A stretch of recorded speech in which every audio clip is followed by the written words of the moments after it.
Comment prendre en compte les critères ESG dans un investissement en non coté ou plus particulièrement en private equity? C'est le sujet qui va nous animer aujourd'hui dans Investir responsable et nous avons le plaisir de recevoir pour cela sur le plateau de Smart Patrimoine Noëlla de Birmingham. Bonjour Noëlla de Birmingham. Bonjour. Merci d'être avec nous sur le plateau Smart Patrimoine. Je rappelle que vous êtes directrice RSE chez Andera Partners mais aussi présidente de la commission Sustainability chez France Invest. Et alors si on a souhaité réaliser cette émission, c'est parce qu'on parle de plus en plus pour les investisseurs particuliers d'investissement dans le non-coté ou en private equity, à savoir donc en actions dans des entreprises. D'ailleurs, les derniers chiffres de France Invest montrent qu'on investit beaucoup dans les entreprises françaises, notamment via du private equity.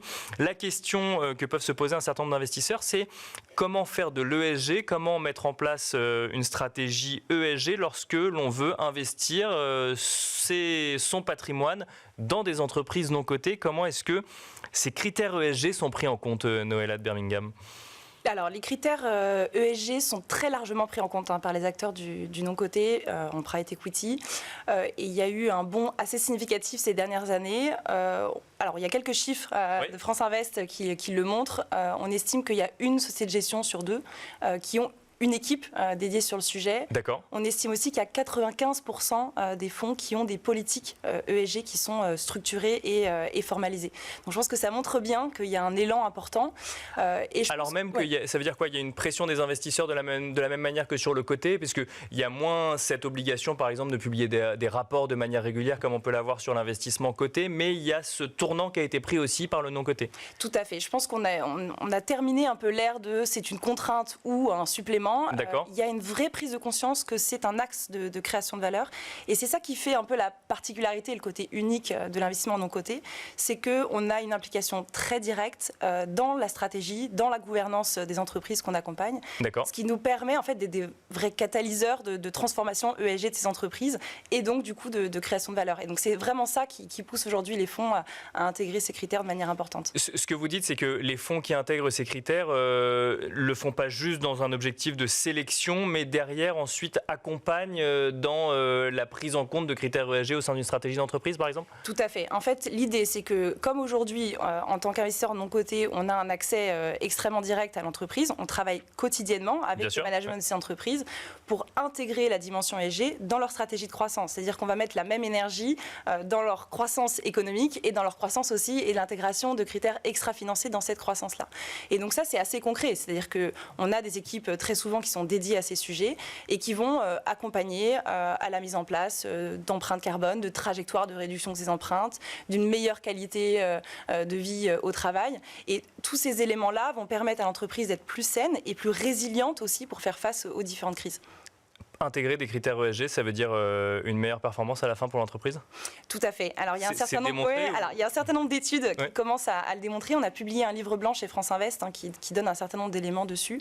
Ce qui est assez certain aujourd'hui, c'est qu'une entreprise qui va intégrer ces critères ESG de manière robuste va pouvoir avoir plus de résilience face aux différentes crises, qu'elles soient économiques, environnementales ou sociales. D'accord. Peut-être parce qu'elle aura anticipé effectivement la possibilité que ça arrive. Exactement. C'est-à-dire qu'il y a un sujet de protection de valeur. C'est-à-dire qu'elle va anticiper potentiellement des critères qui vont venir perturber son business model. Et aussi un sujet de création de valeur, notamment lié au fait qu'elle va peut-être attirer davantage des talents. Et aussi, on commence à le voir, avoir potentiellement une valorisation accrue à la sortie. Plusieurs questions, notamment vis-à-vis des investisseurs particuliers. Ceux qui suivent globalement les évolutions réglementaires en matière de ESG ont pu suivre que CSRD, cette directive CSRD entre en application. Les entreprises sont obligées, ou en tout cas les entreprises d'une certaine taille sont obligées de faire remonter un certain nombre de données vis-à-vis des fonds d'investissement, notamment qui ensuite peuvent mettre en place des stratégies ESG. Est-ce que ça va faciliter la vie des fonds de private equity? Est-ce que ça leur complique la vie, la réglementation? Comment est-ce qu'on intègre ça? Est-ce que l'écosystème est prêt? Alors, absolument. On est prêt à y faire face. Alors, notamment parce qu'il y a des fonds de private equity qui sont eux-mêmes concernés par la CSRD. Donc, c'est d'accord, oui, bien sûr. Exactement. Après, en fait, la CSRD va apporter un référentiel assez unique, uniforme, va permettre aussi d'avoir des données plus fiables, plus robustes, va permettre aussi à des entreprises qui étaient hors des seuils de finalement demain devoir publier ces reportings. Donc, pour nous, en fait, c'est l'opportunité d'avoir accès à une information très importante avant d'investir et de pouvoir faire des analyses qui seront beaucoup plus poussées, et aussi d'avoir un suivi plus précis pendant la durée des tensions. Après, ce qu'il faut avoir en tête, c'est qu'en tant que fonds de private equity, on demandait déjà des reportings à ces entreprises. Donc elles sont déjà un petit peu habituées à remonter des Peut-être pas les mêmes, parce que maintenant c'est réglementé, et effectivement c'est les mêmes pour tout le monde. Alors c'est réglementé et c'est beaucoup plus robuste. Et ça, c'est un défi et c'est un enjeu important. Les membres de France Invest accompagnent à peu près 25% des entreprises qui vont être concernées demain par la CSRD. Donc c'est assez significatif. Et en fait, ce qu'on peut voir, ce sont des PME, des ETI, qui sont souvent pas très armées sur ces sujets. Elles n'ont personne dédié à ce sujet. Elles n'ont pas forcément les moyens aussi d'avancer sur ces sujets de manière significative. Donc, on a un rôle très fort aujourd'hui d'accompagnement de toutes ces entreprises pour pouvoir réussir à répondre à cette CSRD. Et ça, c'est un enjeu important, et ce qu'on fait pour ça, c'est qu'on essaie de les accompagner pour la mettre en place de manière pragmatique. Et je pense que c'est ça qui est très important, c'est que la CSRD, on peut s'y perdre tellement qu'elle est complexe. Et je pense qu'avoir cette vision assez pragmatique du sujet permet de l'intégrer plus facilement. Ça veut dire qu'effectivement, il faut faire la différence entre les très grosses entreprises qui ont déjà pu intégrer l'impact que ça peut avoir en termes de coûts, et des entreprises de taille un peu plus intermédiaire qui sont quand même concernées, mais pour qui ça va nécessiter un investissement en temps ou potentiellement en ressources humaines pour pour faire remonter toutes ces informations. Tout à fait. En fait, la CSRD, elle pose beaucoup de questions assez profondes sur une entreprise. C'est comprendre son business model, c'est comprendre son interaction avec ses parties prenantes. Et donc ça, c'est des réflexions au-delà de finalement la compilation de KPI. Il y a aussi des choses assez significatives. Et donc ça demande du temps pour l'entreprise et une réflexion assez profonde. Et donc, quand elles sont accompagnées par un fonds de private equity, il y a cette aide qui est apportée et qui leur permet d'avancer là-dessus.